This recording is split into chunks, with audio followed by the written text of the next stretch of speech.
دعا امام زمان علیہ السلام۔ بسم اللہ الرحمن الرحیم۔ اللہم کل ولیک الحجۃ ابن الحسن صلواتک علیہ وعلی آبائہ فی ہذہ الساعة وفی کل ساعة ولیاً وحافظا وقائدا وناصرا ودلیلا وعینا حتی تسکنہ ارضک طوعا وتمتعہ فیہا طویلا برحمتک یا ارحم الراحمین۔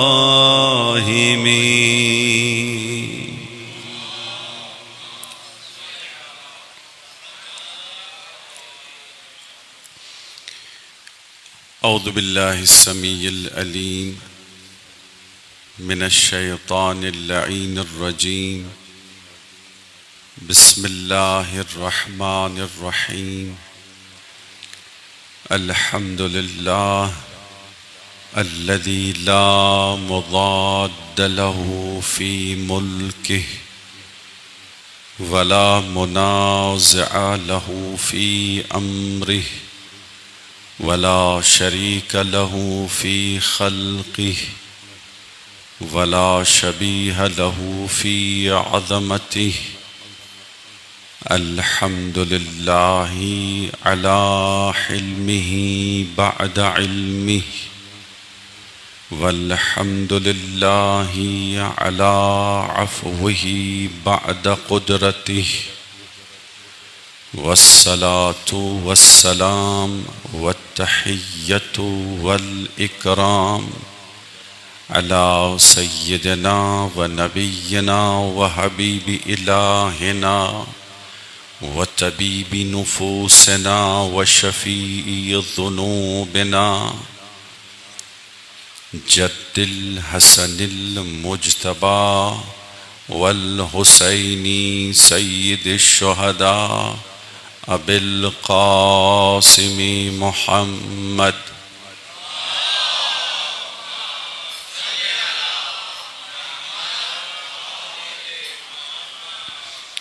وعلى آلہ الطیبین الطاہرین المعصومین المنتجبین المظلومین الذین اذهب اللہ عنہم الرجس وطہرہم تطہیرا۔ صلی اللہ وآلہ لا سیما الامام الثانی عشر المہدی المنتظر ارواحنا وارواح العالمین لمقدمہ الفداء ولعنۃ اللہ علی اعدائہم اجمعین من یوم عداوتہم الی یوم الدین۔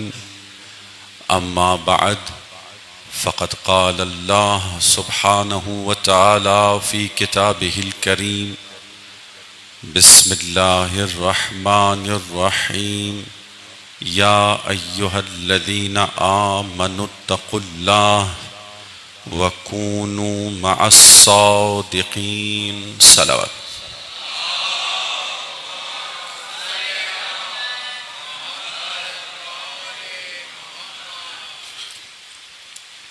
قابل احترام معزز سامعین کرام، عزاداران امام مظلوم، عظمت امام اور اصحاب امام حسین علیہ السلام کا عرفانی مقام ہمارا محور گفتگو ہے. اصحاب امام حسین علیہ السلام کے مقامات میں سے ایک مقام یہ ہے کہ یہ سارے اصحاب حسین اسی دنیا میں پاک اور پاکیزہ ہو گئے، طہارت اور پاکیزگی کی اس منزل پر پہنچ گئے کہ پروردگار عالم جب اپنے خاص بندوں کے لیے سورہ انسان میں اعلان کرتا ہے وَسَقَاهُمْ رَبُّهُمْ کہ پروردگار اپنے خاص بندوں کو شراب طہور پلاتا ہے، شراباً طہورا. تو رسول اللہ تفسیر کرتے ہوئے کہتے ہیں کہ من احب علیًا، جو بھی علی سے محبت کرے وہ اس سے پہلے کہ اس دنیا سے کوچ کر جائے یشرب من الکوثر، وہ کوثر کے نہر کا پانی پیتا ہے. وَيَرَى مَقَامَهُ فِي الْجَنَّةِ، اور جنت میں اپنا مقام دیکھ لیتا ہے. وَفُتِحَتْ لَهُ أَبْوَابُ السَّمَاءِ الثَّمَانِيَةِ، اور تمام ابواب بہشت، ابواب الجنت الثمانیہ، بہشت کے 8 دروازے اس کے لیے کھل جاتے ہیں. یہ مومن کامل کا مقام ہے، یہ اصحاب امام کا مقام ہے. اب اگر یہ اصحاب امام حسین کے زمانے میں ہوں تو بھی ان کا یہ مقام، اور اگر آج کوئی آج کا حر بن جائے، آج کا حبیب بن جائے اور آج کے امام کے در پر جائے، آج کے علی سے محبت کرے تو بھی اسے آب کوثر پلایا جاتا ہے.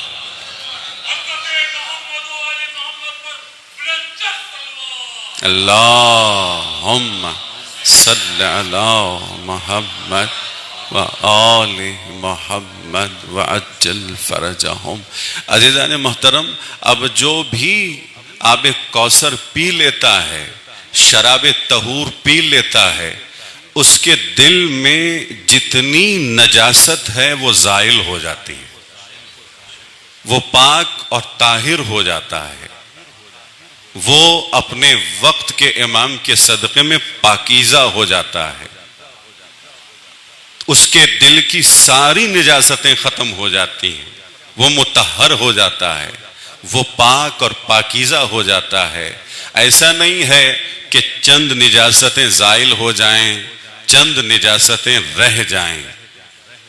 اگر یہ اپنے وقت کے امام کا حقیقی صحابی بن گیا ہے اور اس نے آب کوثر پی لیا ہے تو اس کے دل سے ساری نجاستیں ختم ہو جاتی ہیں. اب آپ کے ذہن میں شاید یہ سوال پیدا ہو جائے، میں جواباً عیون و اخبار الرضا علیہ السلام کتاب سے ایک روایت نقل کرنے جا رہا ہوں. اکثر علماء سے آپ سنتے آئے ہیں کہ حقوق اللہ شاید معاف ہو جائیں لیکن حقوق العباد معاف نہیں ہوں گے. اگر آپ نے کسی کا حق ضائع کیا، اگر آپ نے کسی کا حق تلف کیا، اگر آپ نے کسی کا حق چھین لیا، تو ضرور بارگاہ پروردگار میں روز محشر وہ لوگ آ جائیں گے اور اپنا حق مانگیں گے۔ صلوات پڑھی محمد والے محمد۔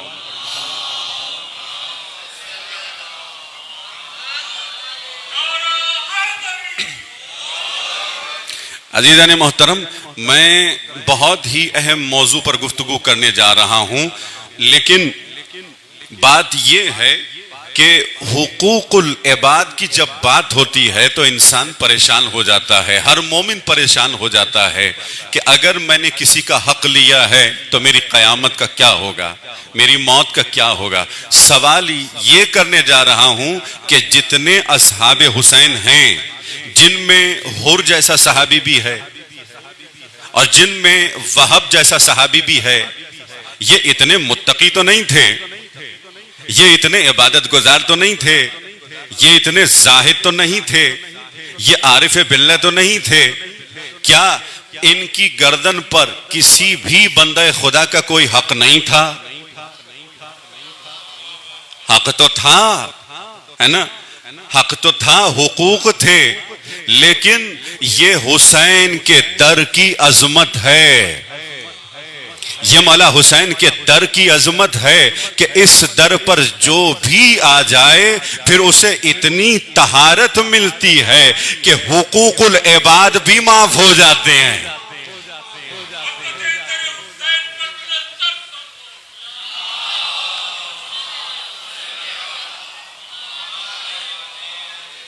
روایت میں نے کہا آپ سے، عیون و اخبار رضا کی یہ روایت ہے۔ میں آپ سے پوچھوں مثال کے ذریعے سے آپ کو سمجھانے کی کوشش کروں گا۔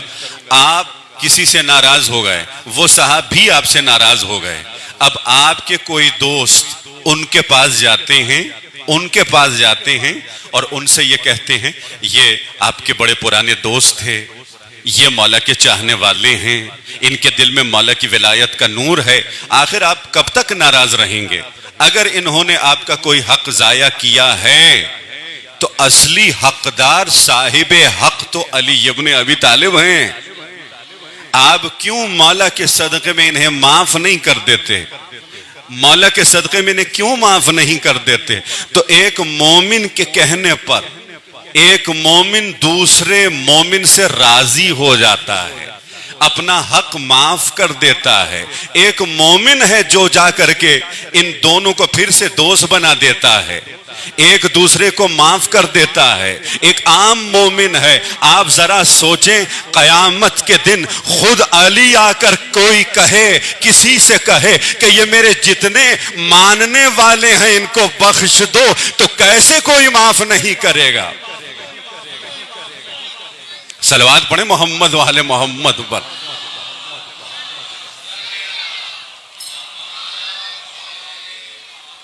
لیکن ہماری پوری کوشش یہ ہونی چاہیے، اس کا مطلب ہرگز یہ نہیں ہے کہ ہم کسی کا حق کھائیں، اس کا مطلب ہرگز یہ نہیں ہے کہ ہم کسی کا حق چھین لیں، لیکن یہ یاد رکھیں کہ ہمارے دل میں اہل بیت کی محبت ہے۔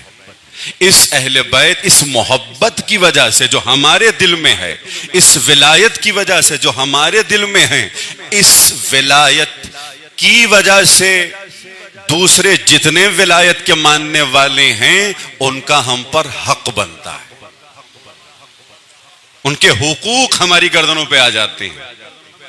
تو لہٰذا اب چونکہ مولا سے محبت ہے تو مولا کے ماننے والوں سے بھی محبت ہوگی، مولا کے چاہنے والوں سے بھی محبت ہوگی۔ کیا ہم یہ چاہیں گے کہ اپنے مولا کا حق تلف کر لیں؟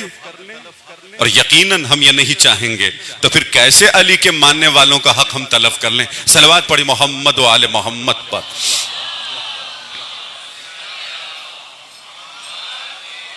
لیکن ہم معصوم نہیں ہیں، ہم سے ایسے گناہ سرزد ہو سکتے ہیں، ہم سے ایسی غلطیاں ہو سکتی ہیں، لیکن جب بھی آپ مولا کی زیارت کریں، مولا امام حسین کی زیارت کے لیے جائیں، مولا امام رضا کی زیارت کے لیے جائیں، تو ایک جملہ یہی کہیں، مولا میں نے حق اللہ بھی ضائع کیا ہے اور آپ کے ماننے والوں کے حقوق بھی ضائع کیے ہیں، لیکن آپ وہ ہیں جن کی محبت ان سب کے دل میں ہے. آپ اگر چاہیں تو یہ سب مجھے معاف کر دیں. صلوات پڑھیں محمد والے.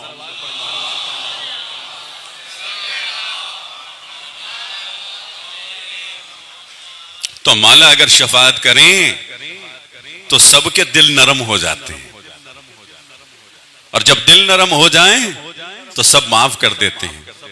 یہ مقام ہے، اور یہ میرے مولا نے خود دکھایا. وہ جس نے میرے مولا کا راستہ روکا تھا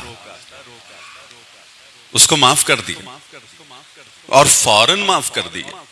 کہا حر تم ہمیں شرمندہ کیوں کرتے ہو؟ کیا مقام ہے حضرت حر کا. کل مختصر سی گفتگو ہوئی. دیکھیے تقریباً 7ویں 8ویں ہجری تک علماء میں اختلاف تھا کہ کیا بطور خاص حضرت حر کی زیارت کے لیے جائیں یا نہ جائیں. ایسے علماء تھے اس زمانے میں جو یہ کہتے تھے نہیں، آپ مولا حسین کی زیارت کے لیے آئے ہیں، آپ حضرت علی اکبر کی زیارت کریں، آپ مولا عباس کی زیارت کریں، آپ تمام مولا کے جگر کے ٹکڑوں کی زیارت کریں، جو مولا کے اصحاب ہیں وہیں پر حرم میں ہیں ان کی زیارت کریں. حضرت حر کی طرف جانے کی ضرورت نہیں ہے، آپ بس دور سے سلام کر دیں. یہ پرانے علماء ہمارے کہتے تھے، لیکن ان کے مقابلے میں کچھ ایسے علماء تھے جو یہ کہتے تھے نہیں، حر کا مقام بلند ہے جس طرح دوسرے اصحاب کا مقام بلند ہے. کیوں؟ اس لیے کہ حضرت حر کو زہرا کا رومال نصیب ہوا ہے، اس لیے کہ حضرت حر کا خون بھی مولا کے خون سے مل گیا. اب حر کا بھی وہی مقام ہے. صلوات پڑھی محمد والے محمد.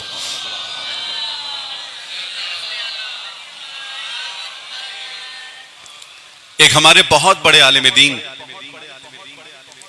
جن کی تعریف حضرت آیت اللہ قاضی نے بھی کی ہے، وہ ہیں جناب آیت اللہ مولوی قندھاری. عارف باللہ تھے، ان کے مشاہدات ہیں، مکاشفات ہیں. یہ خود یہ کہتے ہیں کہ ہمارے دل میں وہ خاص محبت اور وہ خاص احترام نہیں تھا حضرت حر کے لیے. بعض ہمارے شاگردوں نے کہا کہ چلتے ہیں حضرت حر کی زیارت کے لیے، تو ہم بھی ان کے ساتھ چلے گئے. یہ کب کی بات ہو رہی ہے؟ جب حضرت آیت اللہ قندھاری اتنے بیمار ہو گئے تھے، اتنے مریض ہو گئے تھے کہ چل بھی نہیں سکتے تھے. اتنی کمزوری ہے، اتنی بیماری ہے، خود سے نہیں چل سکتے تھے. تو سب نے سہارا دیا، ان کو بھی لے کر کے چلے گئے. اب خود آیت اللہ قندھاری کہتے ہیں کہ ہم وہیں حضرت حر کے حرم میں تھے، اور میں نے دیکھا کہ ایک عراقی عورت آئی.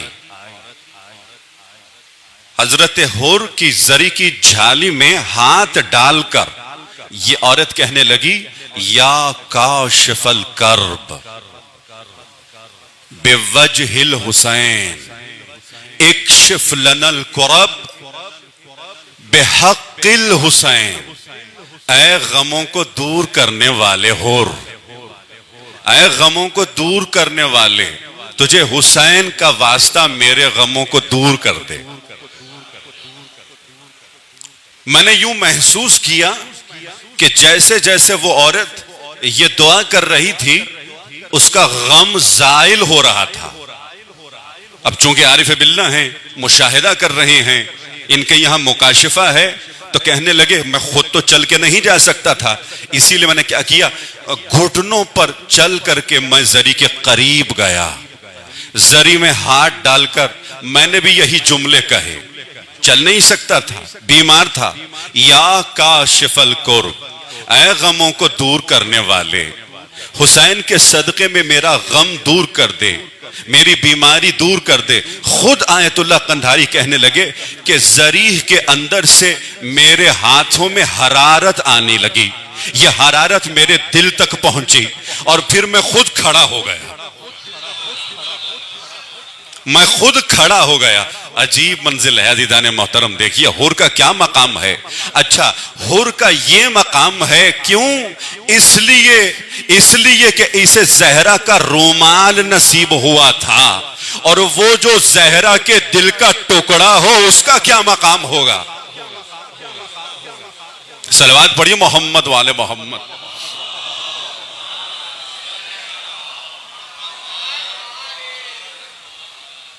تو جانے محترم دیکھیے جتنے اصحاب ہیں میرے مولا کے, جتنے اصحاب ہیں ان کا مقام بہت بلند ہے. حضرت حبیب ابن مظاہر کے حوالے سے بہت سارے واقعات ہیں. حضرت حبیب نے کتنے لوگوں کی مدد کی ہے, کتنے لوگوں کو شفا عطا کی ہے. اسی طرح دوسرے اصحاب. لیکن آج میں یہ چاہتا ہوں کہ آج سے خود اہل بیت حسین کا ذکر بھی شروع ہو جائے. جہاں اصحاب کا ذکر ہوا ہے نا, تو وہاں سمجھ میں آ جائے کہ آخر ان کا یہ مقام ہے تو اہل بیت کا کیا مقام ہوگا. میرے امام فرماتے ہیں انی لا اعلم اصحابا اوفا وخیرا من اصحابی. میرے اصحاب سے بڑھ کر کوئی صحابی, کسی نبی کا صحابی, کسی وصی کا صحابی نہ وفادار ہے اور نہ ہی نیک ہے. جتنے یہ نیک ہیں, جتنے یہ خیر ہیں, جتنے یہ وفادار ہیں. لیکن پھر میرے مولا کیا کہتے ہیں, انی لا اعلم اہل بیت, میں اپنے اہل بیت سے بڑھ کر کسی کو بھی ابر, ایک لفظ استعمال کیا, پھر کہا ازکا, اور پھر تیسرا لفظ اطہر. میرے اہل بیت سے بڑھ کر نہ کوئی نیک ہے اور نہ کوئی پاک اور پاکیزہ ہے. یہ تین الفاظ استعمال کیے میرے مولا نے. ابر بر سے ہے, بر کہتے ہیں نیکی کو, اور وہ بھی خاص نیکیوں کو کہتے ہیں. تمام اعمال صالحہ جتنے پاک اور پاکیزہ اعمال ہیں انہیں بر کہتے ہیں. اور کوئی پاک ہو جائے تو پھر اس کا شمار ابرار میں ہوتا ہے. کہ جتنے ابرار ہیں ان میں سب سے بڑھ کر ابرار میرے گھر والے ہیں. میرے گھر والے ہیں یہ ابرار ہیں, اور صرف ابرار نہیں ہیں بلکہ یہ ازکا, اطہر, سب سے زیادہ پاک اور پاکیزہ ہیں. ایک لفظ استعمال کیا ازکا. یہ ازکا کیوں ہیں؟ اس لیے کہ یہ زکیہ والے ہیں. یہ اطہر کیوں ہیں؟ اس لیے کہ یہ فاطمہ طاہرہ کے گھر والے ہیں. صلوات پڑھی محمد والے محمد.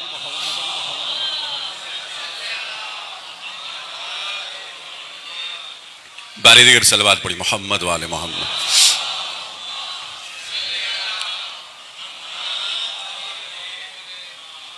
یہ میرے اہل بیت ہیں. ان سے بڑھ کر نہ کوئی پاک اور پاکیزہ ہے, ان سے بڑھ کر کوئی نیک نہیں ہے. صاف ظاہر ہے جب آپ ان تین صفات پر بات کرتے ہیں تو اب نہ کوئی صحابی, نہ کوئی مومن, کوئی شخص ایسا نہیں ہے جو اہل بیت کے مقابلے میں اپنی صفات دکھا سکے. اہل بیت حسین کی بات ہو رہی ہے, اہل بیت اطہار کی بات نہیں ہو رہی, آل محمد علیہ السلام کی بات نہیں ہو رہی. اصحاب حسین کے مقابلے میں اہل بیت حسین کی بات ہو رہی. اہل بیت میں کون ہیں؟ مولا عباس ہیں, حضرت علی اکبر ہیں, حضرت قاسم ہیں, اون محمد ہیں. صلوات پڑھی محمد والے محمد.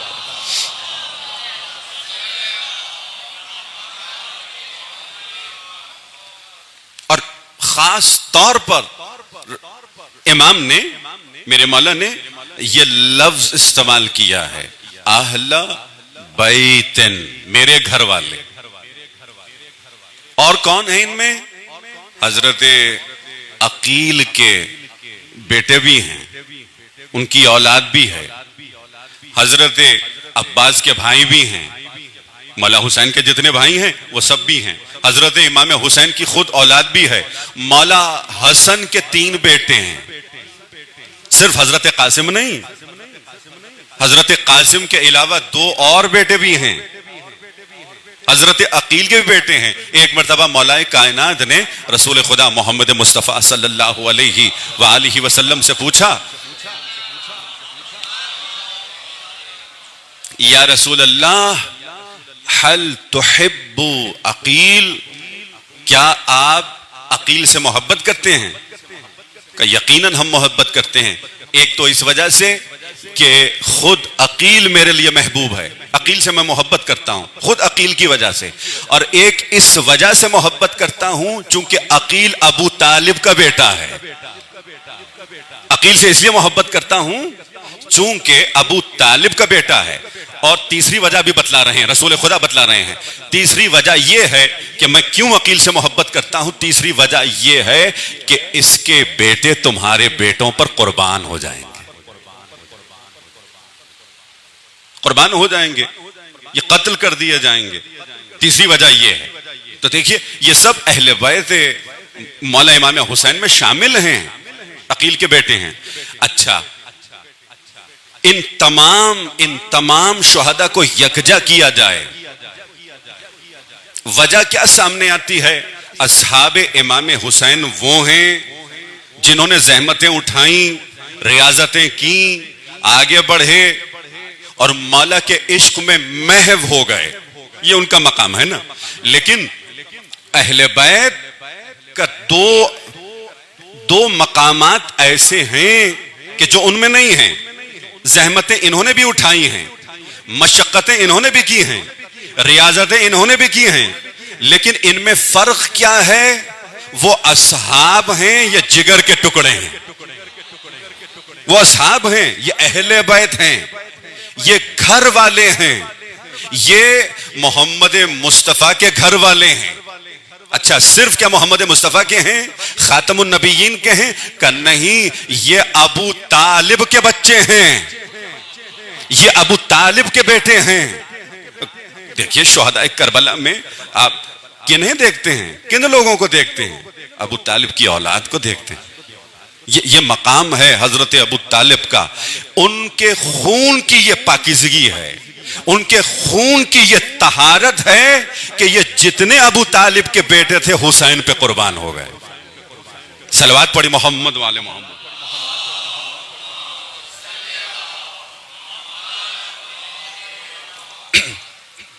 زیادتوں کی کتابوں میں جا کر دیکھیے, مفاتیح الجنان ہو, اقبال الاعمال ہو, کامل الزیادات ہو, اور حضرت جناب شیخ حر عاملی کی کتاب ہو, ان تمام کتابوں میں جا کر کے دیکھیے زیارات کا جو چیپٹر ہے نا, ان میں 2-3 باتیں بہت اہم ہیں اہل بیت کے حوالے سے.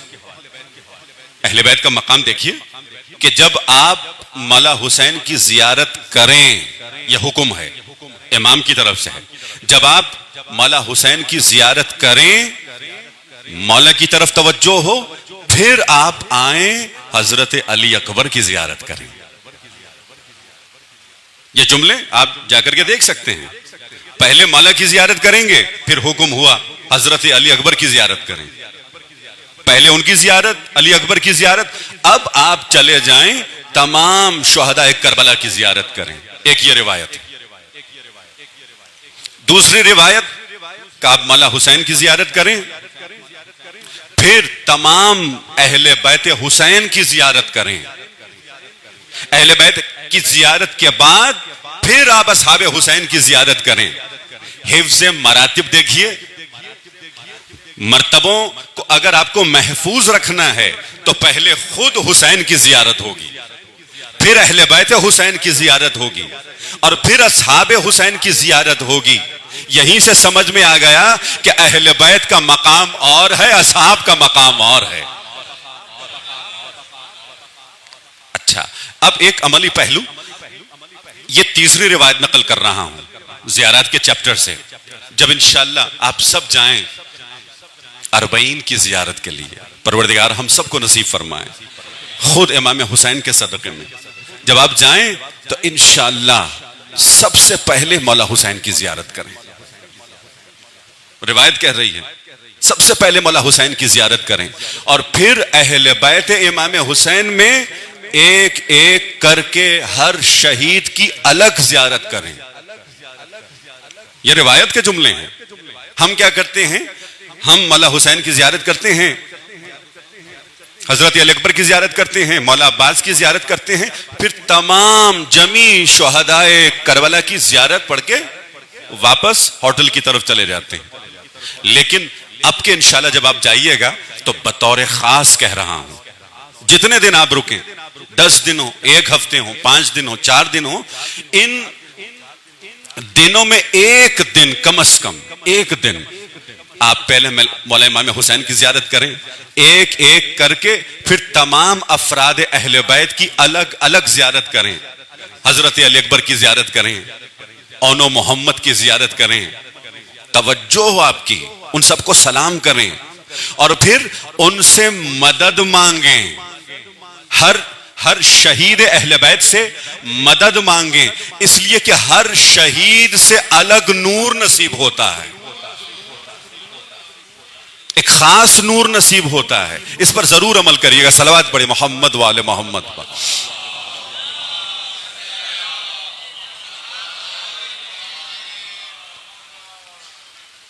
زیارت کی اہمیت بہت زیادہ ہے.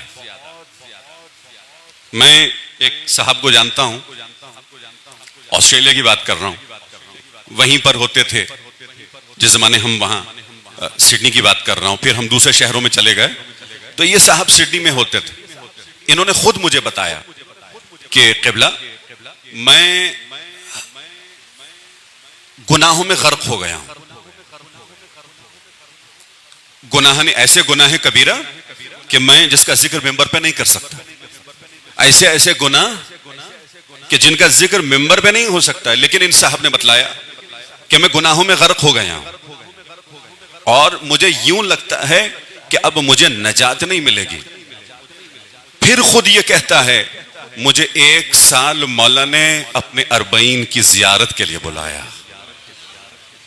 میں گیا نجف سے مشی کرتا ہوا.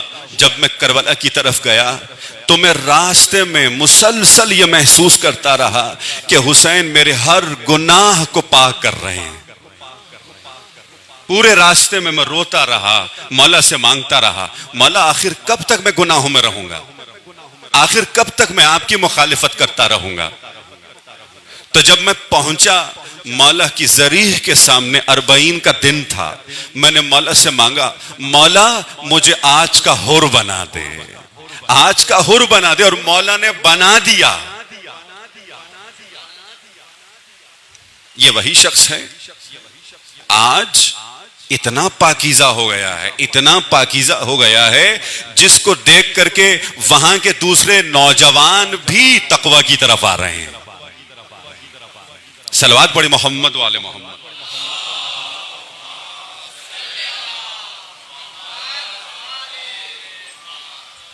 عزیزان محترم, زیارات کی بہت اہمیت ہے, خصوصاً امام حسین علیہ السلام کی زیارت ضرور جائیں. سال میں 1 مرتبہ اپنے پر واجب کر دیں کہ ہمیں جانا ہے.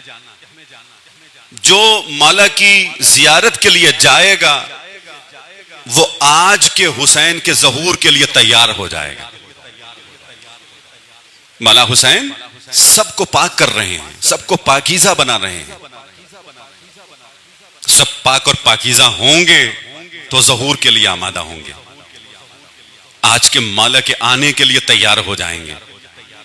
ہمیشہ, بلکہ یہ کہوں اکثر, والدین آ کر کے علماء سے پوچھتے ہیں کہ آخر ہم کیا کریں کہ ہمارے بچے ہماری طرح دین پر قائم رہیں, باایمان ہوں, عزادار ہوں, نمازی ہوں. تو دیکھیے, یہ میں نہیں کہہ رہا, بڑے بڑے علماء نے یہ کہا ہے, بزرگ علماء نے یہ کہا ہے, روایات کی روشنی میں یہ کہتے ہیں اگر آپ یہ محسوس کریں کہ آپ کے بچے گمراہ ہو رہے ہیں, بہک رہے ہیں, اعمال سے دور ہو رہے ہیں, تو اپنے بچوں کو حسین کی زیارت کے لیے لے کر جائیں. بچوں کی تربیت ہوتی رہے. سال میں ایک مرتبہ ضرور جائیں. صلوات پڑھی محمد وآل محمد.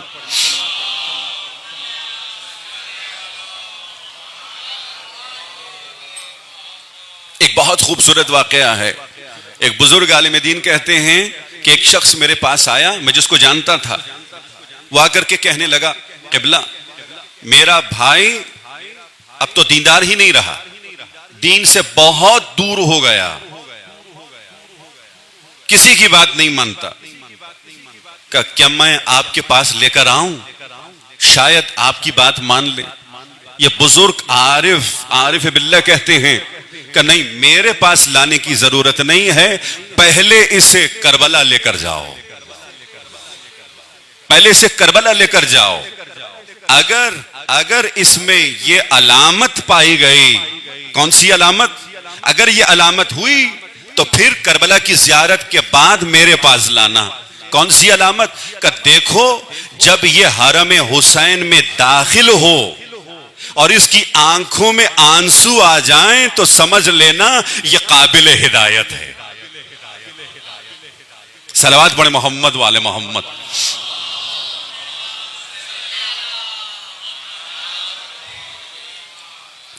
کہ یہ شخص سمجھ گیا کہ بس فوراً اسی سال ہم نے تیاری کی، کسی نہ کسی بہانے سے ان کو بھی تیار کیا، اپنے ساتھ لے کر گئے. اب میں مسلسل دیکھ رہا ہوں، ہم کربلا پہنچ گئے ہیں، ہم مولا کے حرم کے قریب آئے، میں مسلسل ان کی طرف دیکھ رہا ہوں. مولا کے حرم میں داخل ہوئے، میں مسلسل ان کی طرف دیکھ رہا ہوں. لیکن جیسے ہی میرے بھائی کی نظریں ذریح حسین پر پڑی، ایک مرتبہ اس نے گریا شروع کیا، رونا شروع کیا. گویا دل ہی دل میں کہہ رہا تھا مولا میں بہت گنہگار ہوں، مگر آپ کے در پر آ گیا ہوں. اے ابن فاطمہ آپ کے در پر آ گیا ہوں. روتا رہا. بس میں سمجھ گیا کہ یہ قابل ہدایت ہے. کربلا کی زیارت ہو گئی، ہم واپس آ گئے. ایک مدت گزر گئی، کہیں پر پھر عارف باللہ سے ملاقات ہوئی، اس بڑے عالم دین سے ملاقات ہوئی. خود اس عارف نے مجھ سے پوچھا، اس عالم نے مجھ سے پوچھا آپ پھر واپس نہیں آئے، نہ ہمیں بتایا کہ وہ علامت ان صاحب میں تھی یا نہیں تھی. تو میں نے کہا، یہ صاحب کہتے ہیں، میں نے کہا قبلہ آپ نے جو نسخہ دیا تھا ہم نے اس پر عمل کیا، یہ اتنا بدل گیا کہ آپ کے پاس لانے کی ضرورت ہی نہیں پڑی. صلوات پڑھیے محمد والے محمد.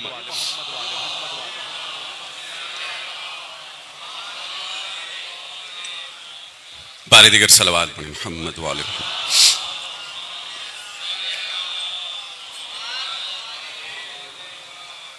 تو انشاءاللہ اس مرتبہ جب ہم جائیں زیارات کے لیے تو مولا حسین سے بھی مدد مانگیں، اور ہر شہید سے، ہر شہید اہل بیت سے، ہر فرد اہل بیت سے جا کر کے مدد مانگیں، اور توجہ کریں، توجہ ان کی طرف ہو، ہمارا دل متصل ہو جائے ان کے دل سے، اور پھر ہم ان سے مانگیں. اور یہ کام یہاں سے بھی کر سکتے ہیں، ان کی زیارت یہیں سے بھی ہو سکتی ہے.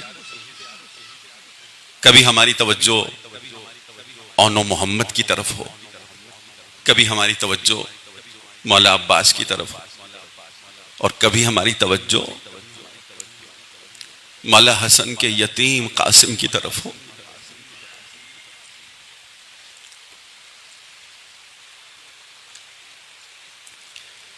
باپ قربان اور میری ماں،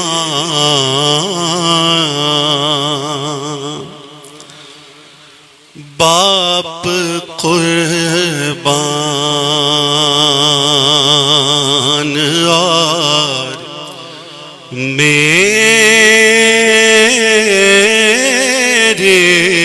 ماں، اس پہ ہوں رو رہی ہے جس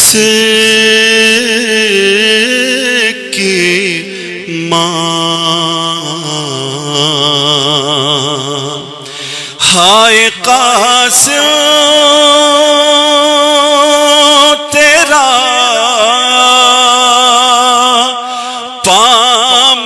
پامال بدن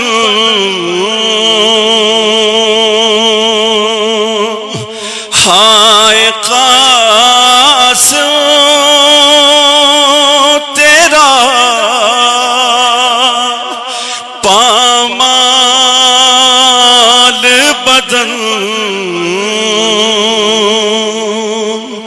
دیکھ کر مر نہ جائے تیری ماں، دیکھ کر مر نہ جائے تیری ماں۔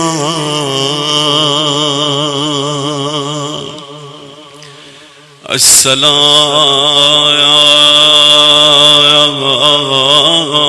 علیک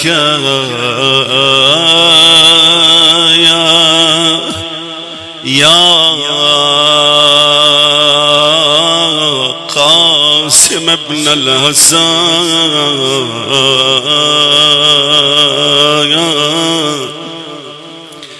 السلام علیک یا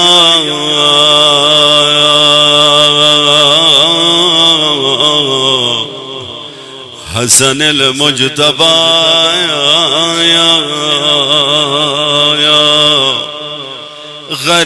غریب باپ کا غریب بیٹا قاسم،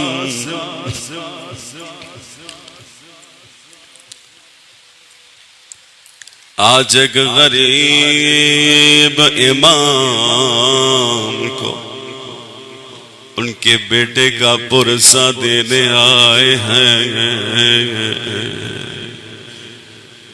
غریب سے غریب جنازہ جب گھر سے نکلتا ہے واپس نہیں آتا، غریب سے غریب جنازہ ہو کوئی اس پہ تیر نہیں برساتا،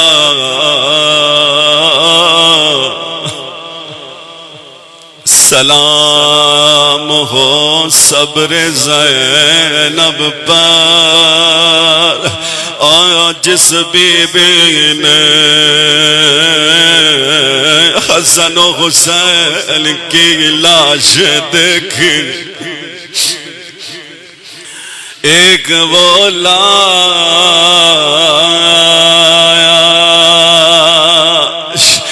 جس میں تیر تھے، اور ایک وہ جنازہ جو تیروں پر تھا۔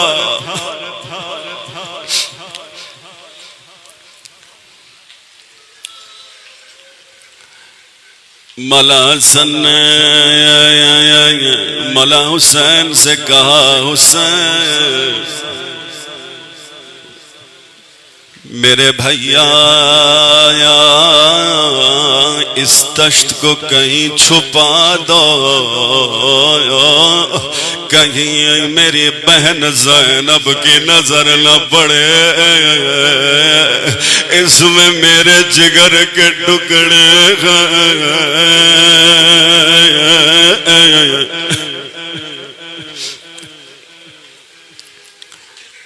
مسلسل ہاتھ سینے پر ہے، بہت درد ہو رہا ہے، اتنے میں 1-2 سال کا بچہ آیا، اپنے بابا کے سینے سے لپٹ گیا، ماں نے آواز دی قاسم تیرے بابا کے سینے میں بڑا درد ہے۔ مولا حسن نے کہا ام فروا قاسم کو مجھ سے جدا نہ کرو، جب یہ میرے پاس ہوتا ہے میرے دل کو سکون ملتا ہے۔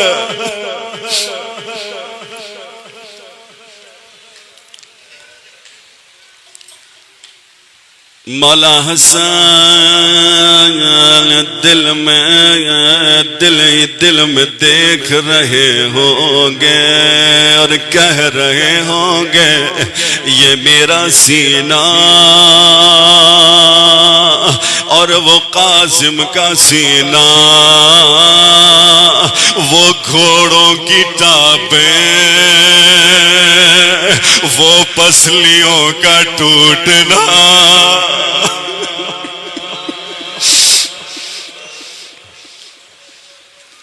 السلام علی الغریب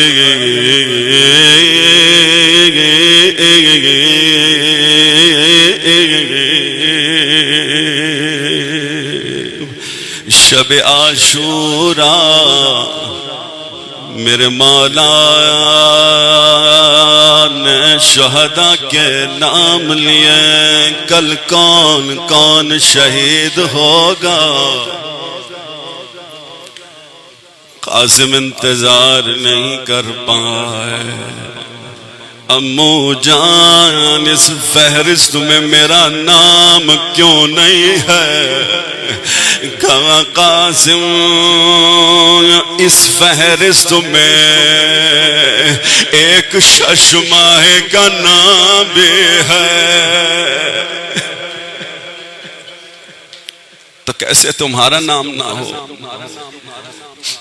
مگر یہ غیرت مند حسن کا بیٹا ہے کہ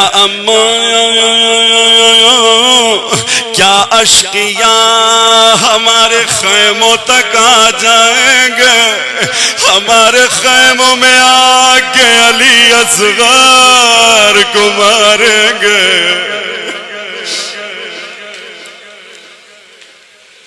کہنے قاسم تیرا امو اتنا مجبور ہو جائے گا کہ خود اصغر کو مقتل کی طرف لے جائے گا۔ بس صبح عاشوراء ہوئی، ام فروا نے کسی کے رونے کی آواز سنی، اپنے خیمے کے قریب ہوئی۔ کس کی آواز آ رہی تھی؟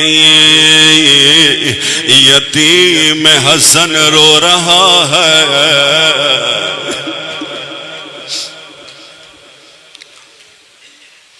آئی خیمے میں کیا دیکھ دیا؟ گھٹنوں میں سر دے کے بیٹھے ہیں، رو رہے ہیں۔ میرے لال کیا ہوا؟ حسن کی بیوہ ہے، حساس ہے، اے میرے لال کیوں رو رہے ہو؟ کہا جب بھی میں اپنے امو کے پاس گیا امو نے اجازت نہیں دے گے۔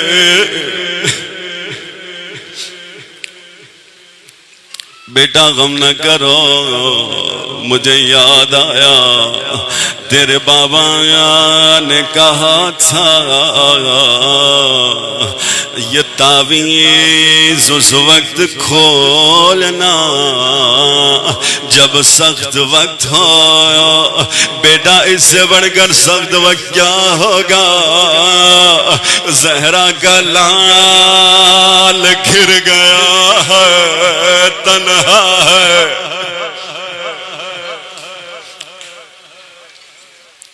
تعویذ کھول کے دیکھتے ہیں، قاسم پڑھتے ہیں، حسن کی تحریر ہے، بابا کی تحریر ہے۔ کیا لکھا ہے؟ جب میرا بھائی غریب ہو جائے اور جب میرا بھائی تنہا ہو جائے، قاسم میری طرف سے حسین پہ قربان ہو جانا۔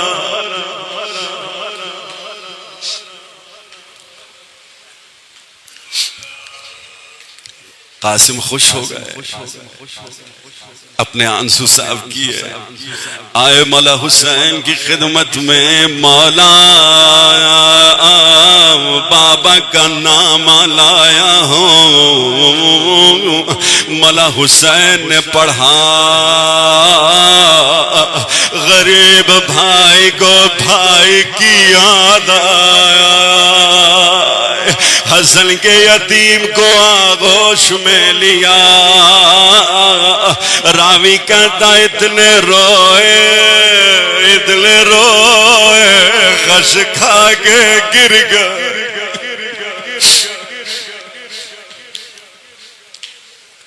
مجھے نہیں معلوم کیسے ہوش آیا، پانی تو نہیں تھا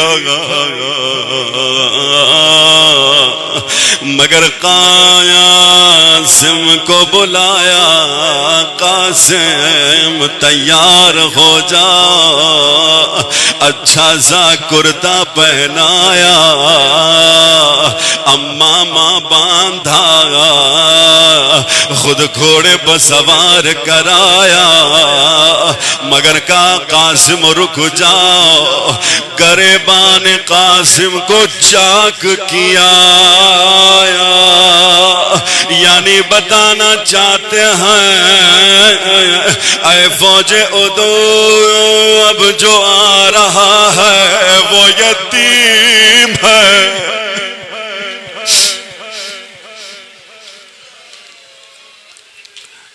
حضرت قاسم آئے، بڑی شجاعت سے جنگ کی، بڑے بڑے پہلوانوں کو قتل کیا، اسی لیے ابن سعد نے آواز دی، قاسم کو گھیرو، فوج آئے، سب نے وار بے وار کیے، ایک ظالم نے پشت سے وار کیا، گرز سے سر قاسم پہ ضربت مارے، قاسم گر گئے، آواز دے یا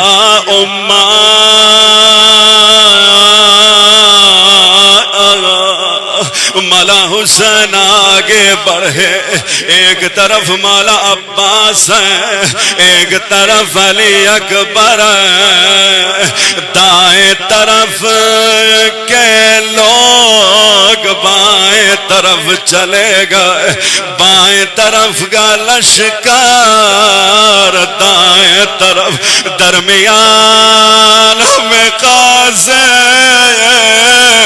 آواز دیتے ہیں امو میں پاما،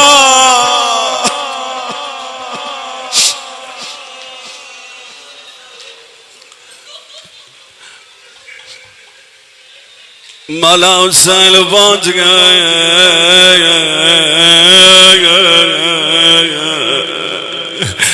آواز دی قاسم مجھے معاف کرو، دیر ہو گئی،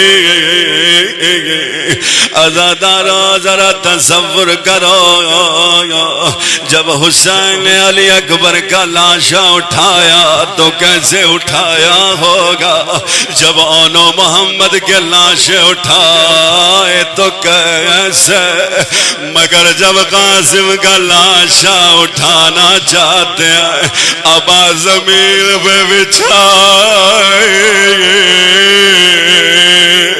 اور لاش کے ٹکڑے جمع کیے ہو گئے،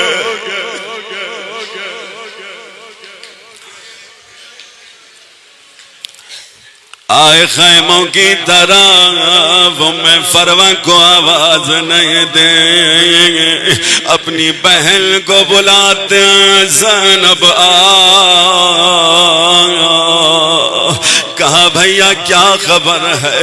کہا آہستہ بولو، میں فروا سننا لے، قاسم کا لاشا لایا ہوں۔